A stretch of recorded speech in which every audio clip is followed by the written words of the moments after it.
কিয়ামতের আলামত নিয়ে গান রাখলেন। বর্তমানে কিয়ামতের আলামতের দাসীর গর্ভে ছেলে হবে, দাসী বা বান্দির ঘরে ছেলে হবে। এটা তো আগে হয়েছে, যারা ইতিহাস পড়ছেন তারা জানেন এটা সৌদিতে আগেও হয়েছে, এখনো হয়। কারণ আগে দাসী বান্দিদেরকে স্ত্রীর মর্যাদা দেওয়া হইত, বাদশারাও দাসী বান্দিদেরকে স্ত্রীর মর্যাদা দিতেন, কিন্তু তাদের করে সন্তান হইলে ওই সন্তানের ভরণ পোষণ করতেন না, গোলামি করাইতেন। তখন দিকে কিয়ামত হইল না। এখন দাসীর ঘরে ছেলে হইলে কিয়ামত হইব, তা আগে যে দাসীর ঘরে পোলাপান হইছে তখন দিকে কিয়ামত হইল না। এক ভাই বিরিয়ানি খায়, আরেক ভাই ফ্যান খায়। এক ভাইয়ের মেয়ে পার্লারে 10,000 দেয়, আরেক ভাইয়ের মেয়ে পরনের কাপড়ও থাকে না। যদি আমি হাদিস বলতে চাই, মা ফাতেমা সিরাতে না পড়তো, কুলসুমে লাখ লাখ টাকার শাড়ি পরতো। রাসূলের দুইটা মেয়ে না, মা ফাতেমা এবং কুলসুম। এই ইতিহাস তো মুরব্বীরা অনেকেই জানে। অনেক দামি দামি কাপড় পরতো কুলসুমে, আর মা ফাতেমায় সিরাতে না পড়তো। তখন কি কিয়ামত হইল না? এখন দোষটা কেন কিয়ামতের? আসেন, বাইয়ে বাইয়ে এক ভাই বিরিয়ানি খায়, ঈদের দিন মাংস পোলাও খায়, আরেক ভাই না খেয়ে থাকে। বাইরে বাইরে দেখতে পারে না, বাইরের দিকে বাই ফিরা চায় না। পূর্বের ইতিহাস পড়লে দেখা যায় ভাই বাইরে খুন করছে, তখনও তো কিয়ামত হয় নাই।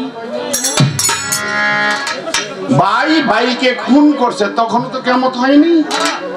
আদমের দুইটা ছিল, হাবিল এবং কাবিল, দুই বোন নিয়ে ঝগড়া লাগছে। আদম বিচার করে দিছে, তুমি বড়, তুমি বড়টা লয়ে যাও, বড়টা আবার একটু সুন্দর। তুমি ছোট, তুমি ছোটটা নিয়ে যাও। দুই ভাই লেগে গেছে ঝগড়ায়, কালাটা আমি নিব না, আমার সুন্দরটা দাও। আমাদের আদি পিতা হযরত আদম বলে, দেখ ওই বড়, ওরে বড়টা দিছি, তুই ছোট, তোরে ছোটটা দিছি। আগে ভাই বোনে বিয়ে হইতো না, দিছি না, আমি এটা মানি না। আল্লাহর তরফ থেকে ফেরেশতা এসে বলতেছে, আপনি লটারি দেন, আপনি লটারি দেন, লটারিতে যা যেটা পায়। আদম কি করলেন? দুইটা বেরি ছেড়ে দিলেন, নাম লেখা। হাবিল এবং কাবিল দুইটা নাম লেখা বেরি ছেড়ে দিলেন। বেরি ছাইলা দিলেন, বনের ভিতর বেরি গেল গিয়া। এখন দুই বেরে কইতাছে, তখন দুই ভাইয়ের নামে দুইটা বেরি ছাড়ছি, যে আগে বেরিয়াই না দিতে পারবি, পরে সুন্দরটা দেব। দুই ভাই মাঠে বনে গেছে বেরি খুঁজতে। শয়তানে কয়া গিয়া কাবিল যার নাম, হ্যাঁ বেরিটা মেরে লইছে। হাবিলের বেরিটা হাবিলে খুঁজে পাইছে, কাবিলেটার কাবিলে পায় না। অনেক বেরি লিয়া ছুটছে। শয়তান যে কইতাছে, দেখ তোর বাবা কত বড় চালাক, আসলে বেরি একটাই ছাড়ছে। ওই যে হ্যাঁ টাই লয়ে যাইতেছে গা, তুই বেরি পাইতি না, তুই সুন্দরটাও পাবি না। কত কি করুন? ওই পাহাড়ের উপরে উঠ, এই পাথরটা তোর দিলাম, এই বেরি নিয়ে যখন পাহাড়ের নিচটা যাইব, উপর থেকে পাথরটা ছেড়ে দিবি, একটা মাথা বরাবর ছাড়বি, পরে দেখবি হ্যাঁ যাইব গা, তুই বেরিটা লয়ে যাবি। মানুষ মরণশীলরা তখন তারা বুঝতো না। বেরি নিয়ে ছুটছে, ওই পাহাড়ের নিচটা যখন যায়, আরেক ভাই গিয়ে গেছে, ওই পাথর লিয়ে পড়েছে, কাছাকাছি বরাবর যখন আইছে, উপর থেকে ওই পাথরটা ছেড়ে দিছে। মাথায় পড়ে মগজগুলা ছিন্ন বিচ্ছিন্ন হয়ে গেল, লাশ হয়ে গেছে। নিচে নামছে, বাই বাই করে বাই আর কথা কয় না, কারণ এই যে মরা কি জিনিস এটা তখন তারা বুঝতেন না। এখন বাই বাই করে ডাকে, বাই আর কথা কয় না। এখন এটা আমি কি করুম? আল্লাহ দুইটা ফেরেশতা পাঠাই দিল কাকের রূপে, যাও তোমরা কাকের রূপ ধরো, ছোট কাকের রূপ ধরো, একটা কাক আরেকটা কাকের ঠুকরায় মারো। ফেরেশতা আইসা তাই করলো, দেখতেছে মাইরা ওই কাকের সারি দিয়া ঠোঁট দিয়া বালু সরাইছে।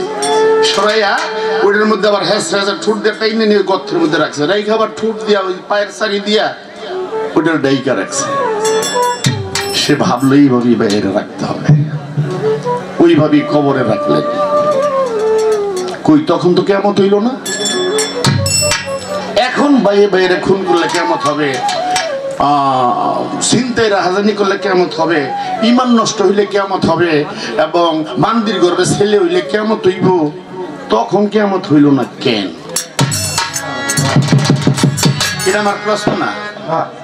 ওই যে গানটা গাইছে, গানের ভিতর থেকে কথা বলি।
বড় সুন্দর একটি প্রশ্ন রাখলেন। কাল হাসরের মাঠে একটা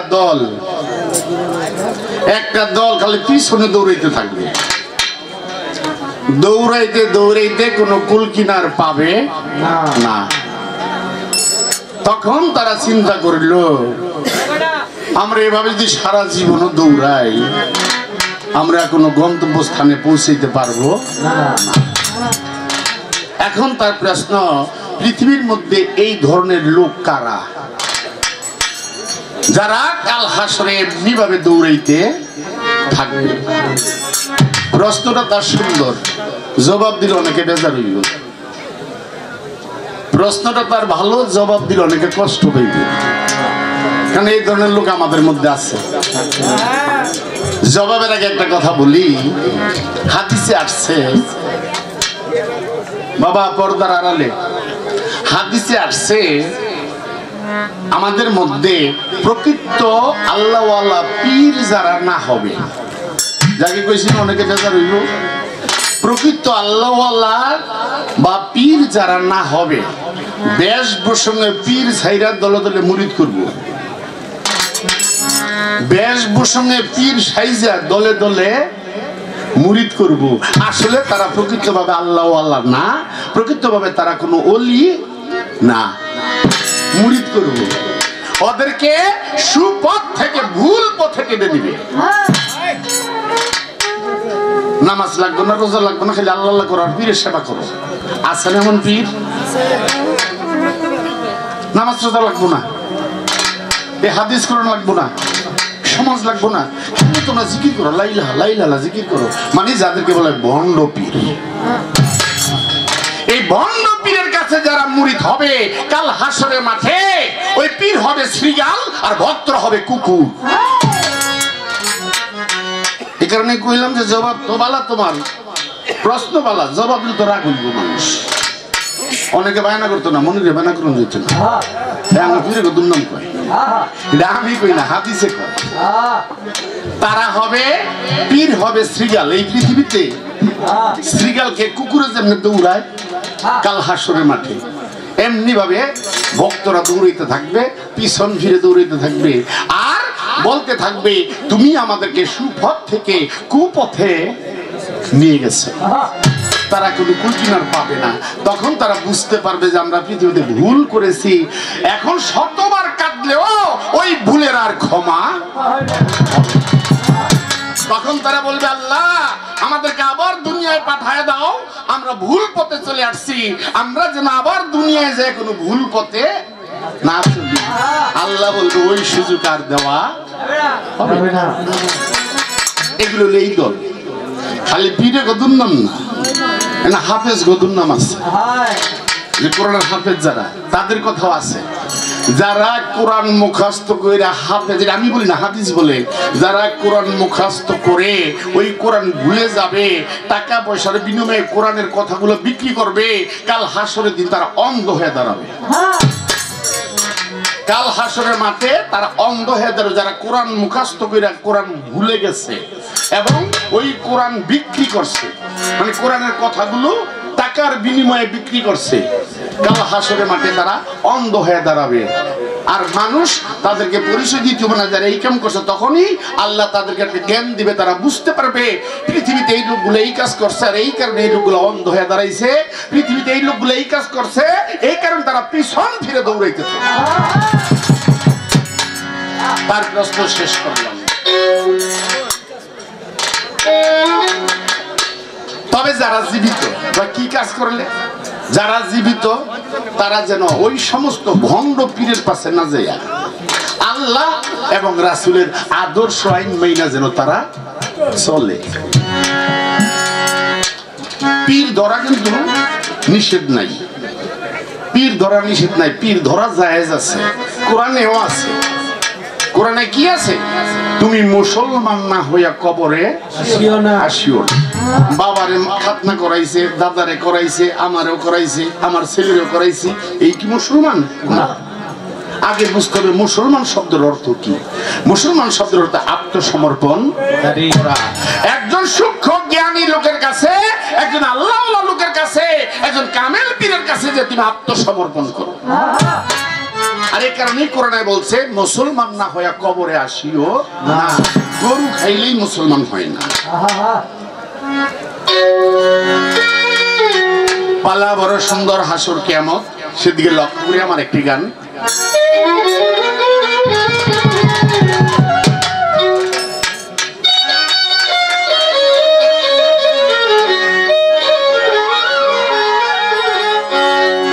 হাসরের প্রথম স্থান হলো কবর।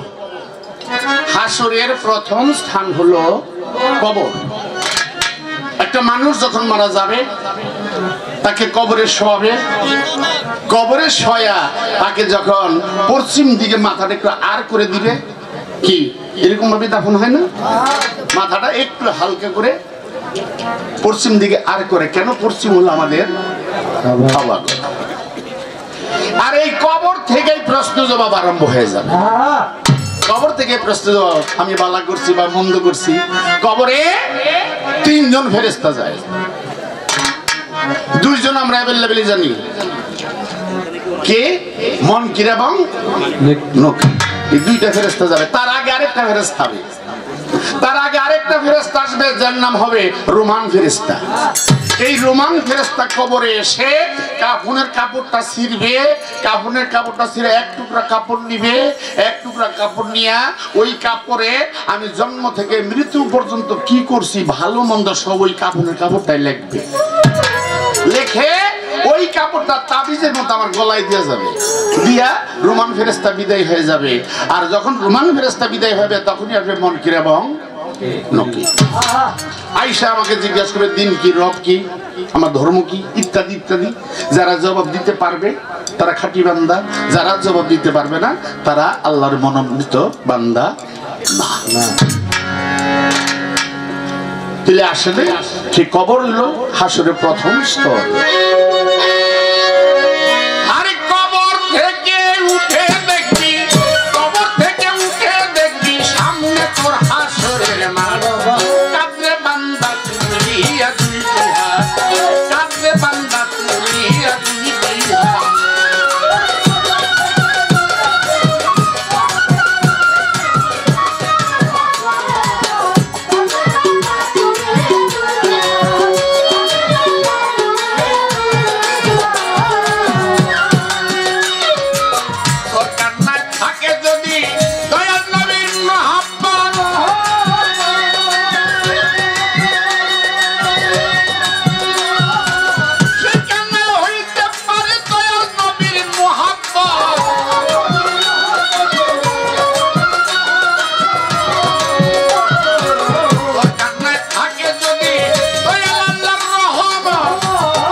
সমাজে সাধু সেজে গোপনে যারা করে পাপ, আমাদের মধ্যে এমনও কিছু মানুষ আছে, সবাই না, কিছু কিছু মানুষ আছে, এই আজকে শুক্রবার নামাজে গেছে বেয়াদবেরা ফুলাফান ডোরে বয়ে দমকে নামাজে মসজিদে গেছে, গিয়ে দেখে যে দমক দিয়ে পাঠাইছে হ্যাঁ নাই সে ধমক দিয়ে পাঠাইছে। হ্যাঁ, ওই তারপরেও মানুষ পাপ করেও মনে মনে ভাবে যেটা কেউই দেখে নাই। দুনিয়ার কেউ না দেখুক, আল্লাহ কি দেখে নাই? আল্লাহ কি আমি যে পাপ করছি দেখে নাই? কিন্তু ওই আল্লাহর দেখা বন্ধ হবে কিভাবে? এই 18,000 মাখলুকাতের মধ্যে কে কোথায় কি করতেছে না করতেছে আমার আল্লাহ সব দেখে। আরে পানির তলে গিয়ে ডুব দিয়া পানি খাইলো আল্লাহ। আর এখানে কবি বলে কি, এবার লোক সমাজে সাধু সেজে গোপনে যারা করে পাপ,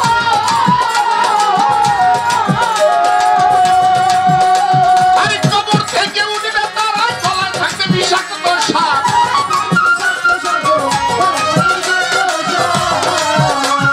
সেই সাপে দংশন করিলে কাঁদবে সেদিন মামা বলে।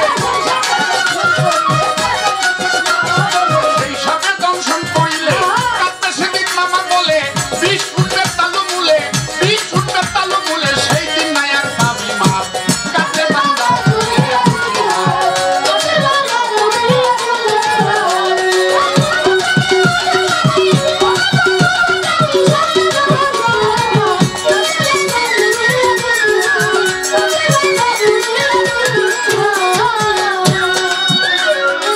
যে সন্তান শান্তি দিল মা বাবার অন্তরে,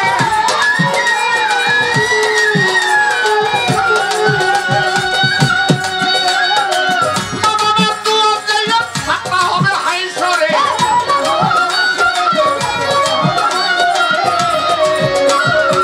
যে সন্তান শান্তি দিল মা বাবার অন্তরে,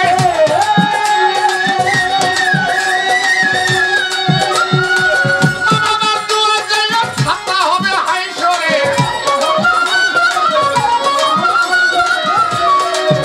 এবার পাগল মনির এই পাগলামি দয়াল নবীর রওজা শুনো।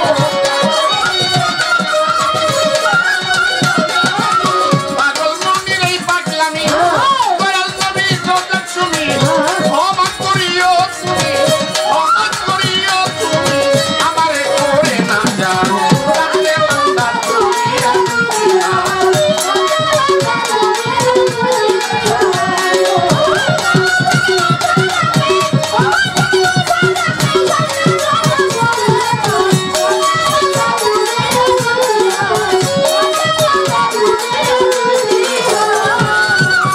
আমার একবার পাগল মনির, আপনার সামনে আমি কিছুই জানি না, আপনাকে প্রশ্ন করার সাহস তো পাচ্ছি না। আমাকে ধৈর্য রাখবেন, রাখিবেন আপনি। পাগলের লাইসেন্স আজকা নিয়ে যাবো আমি।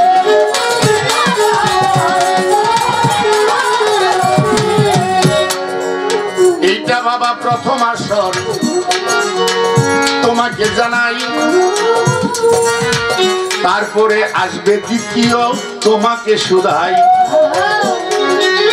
তারপরে আসবে তৃতীয়, তোমাকে দেখইয়া। তাহার পরে ফাইনাল পরীক্ষা দিব তোমায় দিয়া।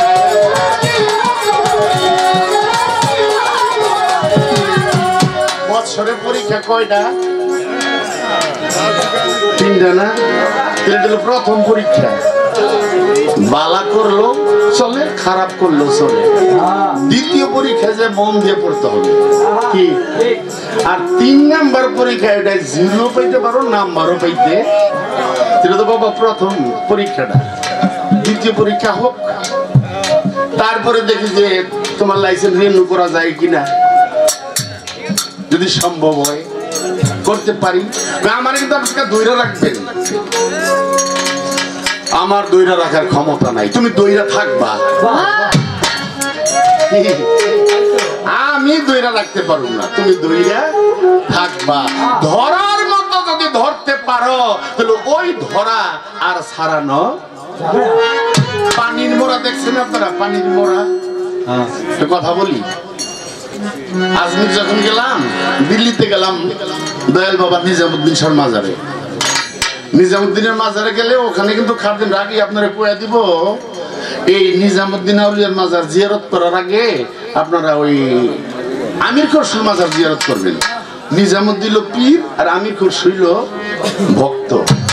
ওই খাদিম রায় কয়ে দিব জায়গা আমির খসরুর মাজারে যান, আমির খসরুর মাজারে যান, উনি ভক্ত। আর পীরের মাজারটা একটু ভিতরে। কেন নিজামুদ্দিন আউলিয়া কাওয়ালি শুনতো, ছামা গান কাওয়ালি শুনতো, আর নিজামুদ্দিন 2 হাতে টাকা দিত, সেটা কাওয়ালি লগত টাকা দিত। একদিন হঠাৎ করে কাওয়ালি গাইতেছে, টাকা দিতেছে, টাকা দিতেছে, কাওয়ালি গাইতেছে, টাকা দিতেছে, হঠাৎ করে পকেটে হাত দেয়, টাকা নেই। আমির খসরু বাদশার ছেলে, নিজামুদ্দিন আউলিয়ার ভক্ত। গাড়টা ঘুরাই কই বাবা তোর কাছে টাকা পয়সা আছে? কাওয়ালিরা গান গাইতেছে তো টাকা দিতেই বলে। আমির খসরু লজ্জায় ফিরে গেছে, হায় হায় আমি তো আজকে টাকারই নেই। বাবা আইতেছি আইতেছি তো দিছে একটা দূর বাড়িতে যাইয়া একদম টাকার ভান্ডিল লইছে, লই আইতেছে মানে নিজামুদ্দিন পকেটে টাকা নাই, কি করবো? কাওয়ালি বন্ধ করে দিছে। বাবা আর কাওয়ালি লাগবো না, ওই পায়ের একজোড়া খরম দিয়ে দিছে। আগলে দিনে মুরব্বীরা খরম প্রথমে বইলেওয়ালা খরম, মসজিদে এখনো ব্যবহার হয় কোনো কোনো মসজিদে, বইলেওয়ালা খরম কাঠের। ওই একজোড়া খরম কাওয়ালিরা দিয়ে দিছে বাবুলের জায়গা। আচ্ছা টাকা নাই, আউলিয়ারা রাতের খরম কাওয়ালিরা পায় না পায় পাইছে, বুকের মধ্যে লইয়া ছুটছে। আরো জোরে বৃষ্টি, আমির খসরু টাকা লই আইতেছে, রাস্তার মাঝখানে দুজনের দেখা। মনে দেহে কাওয়ালিওয়ালার হাতে পীরের খরম। সে ভাবলো আহা দয়াল তো আমার টাকা চাইছিল, আমি তো টাকা দিতে পারি নাই বিদায় খরম দিয়ে দিছে। ভাই এই খরম দিলে আমার দিয়ে দাও, তোমার যত টাকা লাগে, যত টাকা লাগে আমি দেবো ভাই, খরম দিলে দিয়ে দাও। পীরের খরম এটা আমি দিব না। না ভাই তোমার পাও দুটা ধরে তুমি দিয়ে দাও। পীরের খরম লেগে তুই পাগল? কহ টাকা দিয়ে তুই খরম দিব না। কয় কি দিব? কি চাও?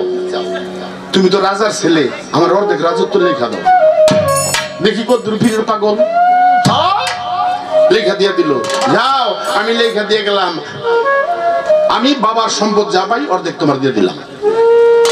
তাহলে লেখা যায় গেছে গিয়া ওই খরম লইয়া পীরের দরবারে রওনা দিছে। দরবারে রওনা দিছে, অঝরে বৃষ্টি, আর এদিক দিয়া নিজামুদ্দিন কইতেছে বাবারা এই গেট গুট বন্ধ করে দে, অঝরে বৃষ্টি, মানুষ গেছে গেট বন্ধ করে দে। সব গেট দিছে বন্ধ করে, আর আমির খসরু ওই খরম লিয়া দেয়, সব গেট বন্ধ। দরবারে যাওয়ার মতো কোনো গেট।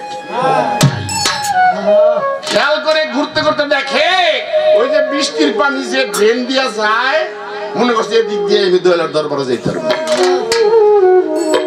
ড্রেনটা পানি এইতেছে আর ওখানে মাথা ঢুকাই দিছে, মাথা দিছে ঢুকাই কিছু দূর যায় আটকা পড়ে গেছে। কারণ ওই যে বাড়িতে যাওয়া যে ড্রেন, ওটা দেখবেন বড় লোকের বাড়িতে ওই মাঝখানে তো রড দিয়ে থয়, রড গাইরা থয়, এত জানতো না গিয়ে ওখানে না পারে এদিকে যাইতে, না পারে ওদিকে যাইতে, আটকা পড়ে গেছে। কিছুক্ষণের মধ্যে দেখে দরবার ভরে গেছে পানিতে। ভক্তরা গিয়ে কয় বাবা ড্রেনে জানি কি আটকা পড়ছে, পানি তো সরে না। নিজামুদ্দিনকে এক কাম কর, একটা বাঁশ চুপকায়া গিয়ে গুঁতো দে, তাহলে ময়লা যাইব। মানে বাঁশ চুপকায়া গুতায়, আর ওই বাঁশ পরে তার মাথায় তার গায়ে। কিছুক্ষণ মধ্যে যে উল্টা রক্ত আহে। বাবা ময়লা তো সরে না, রক্ত আহে। হঠাৎ করে বৃষ্টি গেছে গাছাই না, কত যা বাইরে যা যে ড্রেন বাং বাইঙ্গা দেখা দুইটা মানুষের পাও, তাই না বার করছে। বার করে দেখে আমির খসরুর লাশ হয়ে গেছে। ওই যে বাঁশ দিয়ে চুপকাইছে তার দেহ থেকে প্রাণ পাখি উড়ে গেছে। এমনি চিৎকার দিয়ে অন্যান্য গুরু ভাইয়েরা কয় বাবা আমির খসরু আমাদের তরিকার ভাই।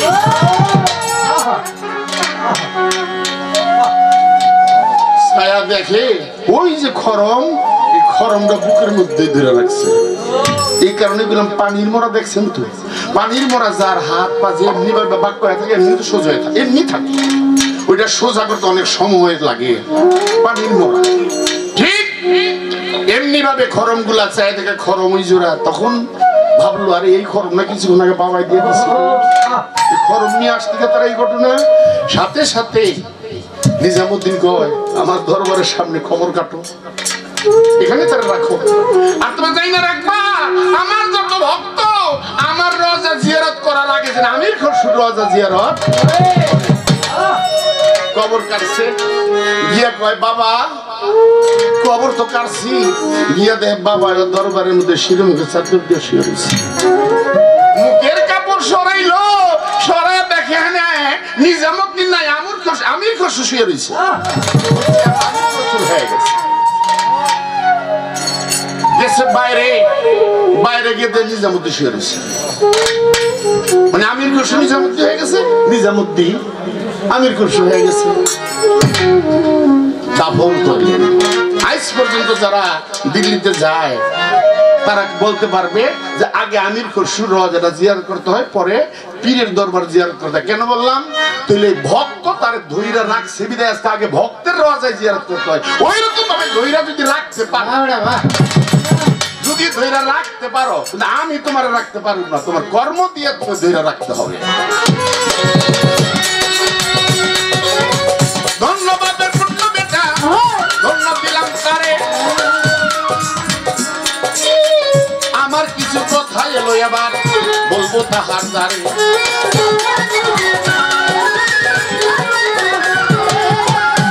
আমি আর প্রশ্ন রাখলাম না, আগেই কথায় আছে ভাই মরলে কেমত হইলে দাসীর ঘরে ছেলে হইলে বইনে চিরা কাপড় পরলে কেন কেমত হয় না।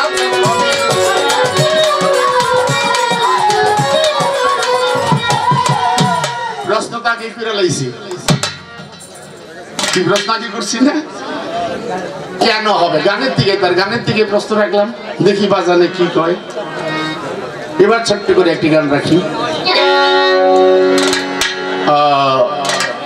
শঙ্কর দাস ভালো মানুষ ছিল। এই শঙ্কর দাস তার সাথে অনেক গান গেছে, অনেক গান আল্লাহ গাওয়াইছে। এই শঙ্কর দাস সর্বপ্রথম আমার কাছে গেছিল গান শিখতে। আপনাদের এই দলীয় দলদের আরেকটা ছেলে আছে রামপ্রসাদ, ছিলেন কিনা? এই রামপ্রসাদ আমার কাছে প্রথম যায়। আমি গান গাইতাম, রামপ্রসাদ হারমোনি বাজাইতো আর দোহারি করতো, একই গ্রামে।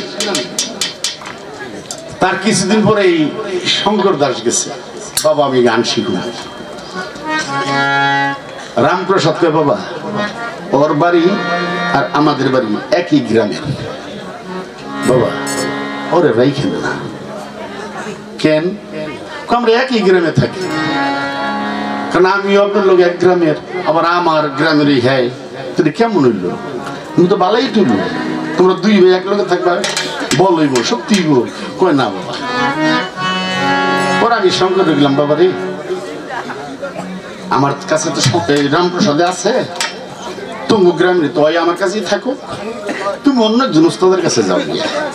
তখনই শঙ্কর দাস চলে গেল।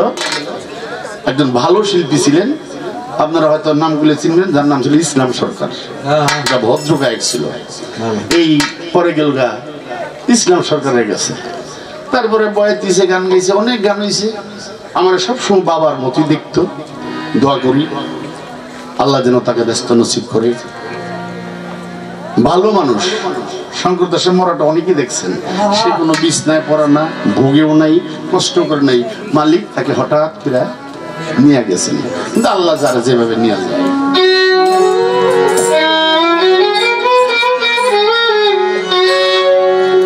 খাজা বাবার একটি গান গাইলেন, শঙ্কর দাস বাবুর লেখা ভালো। এই খাজা বাবার গানটা গায়ে এত বাবা বিপদ বেড়ে গেছো গা। তেমনি খাজা বাবার গানটা গাইলে না রেন থেকে যাবে আমার বাজানে বিপদ বেড়ে গেল গা, না করলে তো মানুষ মিল্লা গান গায়, তো বেশি কম লাগবো। কি নাইলে মানুষের মিল্লা গান গাইতে চাস? এই যে জহির পাগলা কিছু জানে না, পাগল মনে চালাই নিতেছে, মানুষ এইটা মনে করি নিজে গান গায়ে বিপদ বেড়ে গেছে, কিন্তু কিছু জানো এটা জানাইতেছে কেন? এই যে খাজা বাবার গানটা গাইলা, খাজা বাবার মামা ছিল বড় পীর। খাজা বাবার মামা ছিল বড় পীর।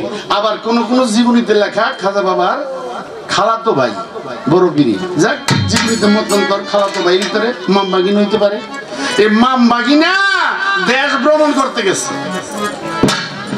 দেশ ভ্রমণ করতেছে গিয়ে একটা জায়গায় বইছে, বইয়া কয় মইনুদ্দিন এই জায়গাটা চিনো? কয় চিনা হুজুর, চিনি না। তোমার পালা তো কিয়ামতে? কয় হুজুর চিনি না। কয় চিনো না? কয় না। এই বড় পীরে খাজা বাবারে কিয়ামতের একটা ঘটনা শোনাইছে, কিয়ামতের একটা ঘটনা শোনাইছে। আমার খালি প্রশ্ন, কিয়ামতের কোন ঘটনা শোনাইছে? জায়গাটার নাম কি? এই একটা কথাই বাবা তোমার গানের থেকে রাখি। আয় কে যাবি আয় সুখে আয়, আয় কে যাবি আয় সুখে আয়, খাজা বাবার দরবারে ইয়ার কুতে ইয়ার কুতে ইয়ার কুতে ইয়ার কুতে। ও